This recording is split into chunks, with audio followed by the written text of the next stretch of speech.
Want to up your Instagram game and increase your number of likes?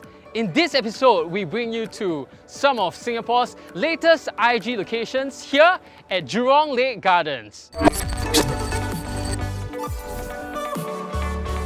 We will be introducing game-changing tips to up your Instagram game with none other than our trustworthy companion, Huawei's latest Nova 5T smartphone. The Huawei Nova 5T is powered by Huawei's most high-end mobile processor, the Kirin 980 AI processor.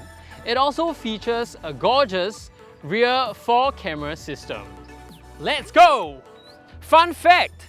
The Instagrammable lone tree behind me is not actually an old tree that has lost all its leaves, but rather it is a sculpture that is made from recycled iron materials. So for those of you who are looking to change up their Instagram game, you don't always want to take super jolly photos, or you don't want to be smiling in every shot, or you're simply just feeling that melancholy in your life and you want to present that on Instagram, this is a great place to consider to achieve that negative space shot. First of all, grab out your trusty Huawei Nova 5T and point it towards your subject.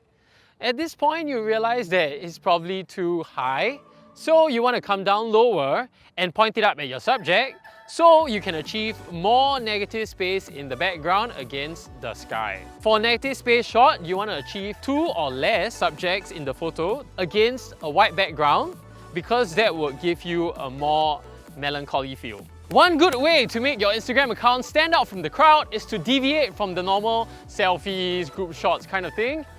You can first of all attempt to blend in with the surroundings, like myself, I'm dressed today to blend in with these surroundings, and the next thing I'll need are some props. Okay, and now we can start shooting. One good way to make yourself look better in photos is to first of all bring down the camera so that you look naturally taller in most of your shots. One pro tip, point your feet towards the camera because that will make your legs look longer as well. Here we are at the Broadwalk, and it's another ideal location to achieve picture-perfect photos. At this point, most people will simply get out their phones and aim it at the subject and make their subject 100% of the shot. But this is not what we want to do because you can actually achieve better photos by simply following the rule of thirds. Here's how you do it. Firstly, go to settings and enable your assistive grid so that you can make sure that your photo really follows the 1/3 rule, and make your subject occupy just 1/3 of the photo and snap away. This way your photos look more artistic and ultimately more aesthetically pleasing to the eye. This beautiful dome-shaped structure functions as a perfect hideout for bird watchers.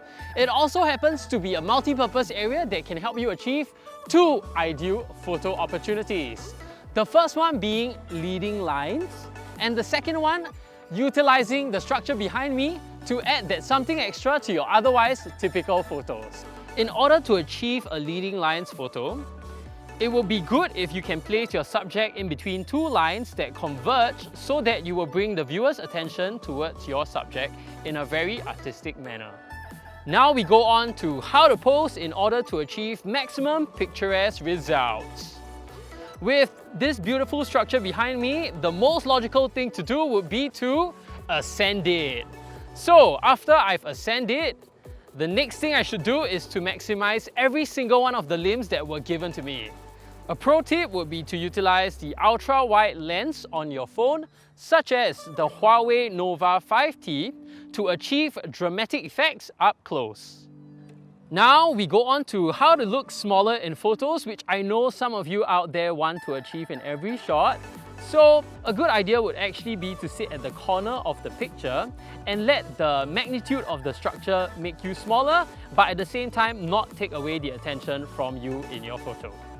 Another suggestion would be to ascend one of the slopes around the birdcage in order to get a bird's eye variation of your usual photos. Here at Jurong Lake Gardens, lalangs are everywhere!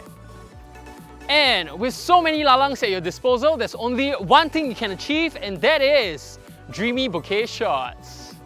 To make sure your smartphone can distinguish between the background and the subject, make sure the distance between them is at least 2 meters away. It will always help if you take a few steps back. Your subject can be smaller, but ultimately the photo will look so much better. If you found a structure that you really like, but you're all alone, then it's time to bring out that selfie skills. But of course, if you don't want just a face-first selfie like everyone else, this is a good way to try and variate your shots. So I bring myself as close to the structure as possible and shoot from the chin up. So I caught a flare here at this area, and I'm going to try and put that in my selfie. So over here, I would just have to look away and make it look artistic. I know it looks really weird on camera, but don't you worry, when you see it on my smartphone, you'll know why. And there we have it, a more creative selfie. We have now come to the end of the video, and that was all the tips we have for you. Do pay Jurong Lake Gardens a visit and come and check out all of these IG-worthy spots. If you like this video, do remember to like, share and subscribe, and let us know in the comment section what you want to see more of so that we can continue making quality video content for you. Till next time,